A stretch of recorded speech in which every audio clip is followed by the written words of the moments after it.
3년 전 전주방송은 지적장애인들에게 강제노동을 시키고 이들의 재산까지 빼앗아간 한 장애인 시설 운영자의 비리를 집중 보도했습니다. 네, 결국 이 시설 운영자들은 법정에 섰고 처벌도 받았지만 피해 장애인들에 대한 배상은 거의 이루어지지 않고 있습니다. 보도에 하원우 기자입니다.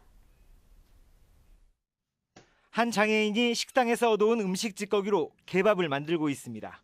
지저분한 개 사육장도 청소합니다.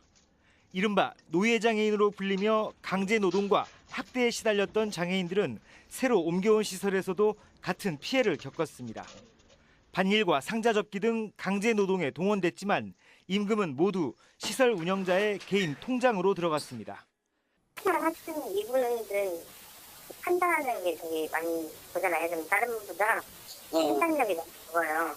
예, 그러니까 그냥 하나만 하고 말하면 말 그냥. 시설 운영자는 또 이들이 밀린 임금과 배상금으로 받은 돈 3억여 원도 빼앗아갔습니다. 갖다 주라고 하길래 좀 갖다 줬어요. 예쁘게 쓴다고. 처음에 예쁘게 쓴다고 통장채 가져갔구나. 네. 뭐 안 주면 이제 보내겠다고 하니까. 그때 안 주면 보내겠다고? 어디로? 아니 그냥 보내겠다고. 내보내겠다고? 전주방송의 보도로 재판에 넘겨진 시설 운영자들은 사기와 횡령죄 등으로 징역형을 선고받았습니다. 사건이 발생한 지 3년이 지났지만 아직까지 피해 장애인들에 대한 배상은 제대로 이루어지지 않고 있습니다. 사건 직후 피해 장애인들을 돕기 위해 법률구조공단이 시설 운영자 이모 씨를 상대로 손해배상 청구 소송을 제기했고 이 씨는 이들에게 6억 8천만 원을 배상하겠다고 약속했습니다. 하지만 지금까지 피해 장애인들이 받은 배상금은 1억 3천여만 원에 불과합니다. 그 돈을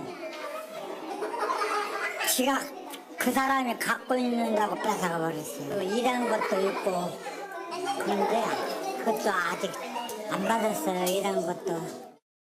이 씨는 그러나 장애인들의 돈을 한 푼도 뺏은 사실이 없는 만큼 배상 의무도 없다며 범죄 사실 자체를 부인하고 있습니다.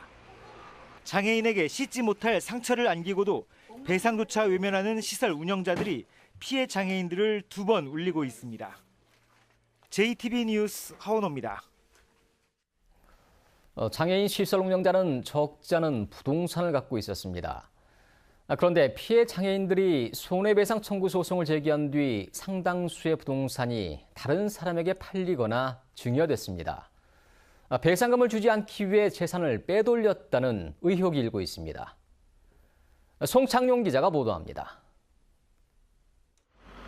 장애인 시설이 있던 건물입니다. 토지와 건물의 감정가는 2억 원가량입니다. 시설 운영자 이모 씨 소유였던 이 건물은 지난 2013년 다른 사람에게 팔려 1년 뒤에 등기가 완료됐습니다. 이뿐만이 아닙니다. 이 부동산을 포함해 전주와 김제에 있는 이 씨 소유의 부동산 7건이 잇따라 다른 사람에게 매매되거나 증여됐습니다. 감정가로 따지면 3억 8천여만 원. 피해 장애인들이 이 씨를 상대로 손해배상 청구 소송을 제기한 뒤 이 씨의 부동산이 다른 사람에게 넘어간 겁니다. 이런 사실은 피해 장애인들을 돕고 있는 법률구조공단의 소송을 통해 밝혀졌습니다. 공단은 이 같은 매매와 증여가 피해 장애인들의 채권 행사를 방해하기 위해 재산을 몰래 빼돌린 사해 행위에 해당한다며 소유권 이전 등기를 말소해달라는 소송을 냈습니다. 이 재산 자체도 피해자들로부터 뺏어간 돈으로 마련한 그런 부동산이었거든요. 그 부동산을 당연히 이제 팔아서 배상을 해줘야 되는데 그러지 않고 없다는 식으로 이제.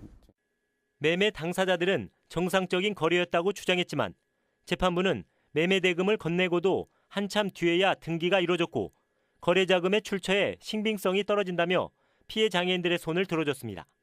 그 의도적으로 처벌을 면하고 그리고 보상을 안 하려는 나쁜 의도가 있기 때문에 여기에 대해서 저희들은 형사적인 책임을 물을 계획입니다.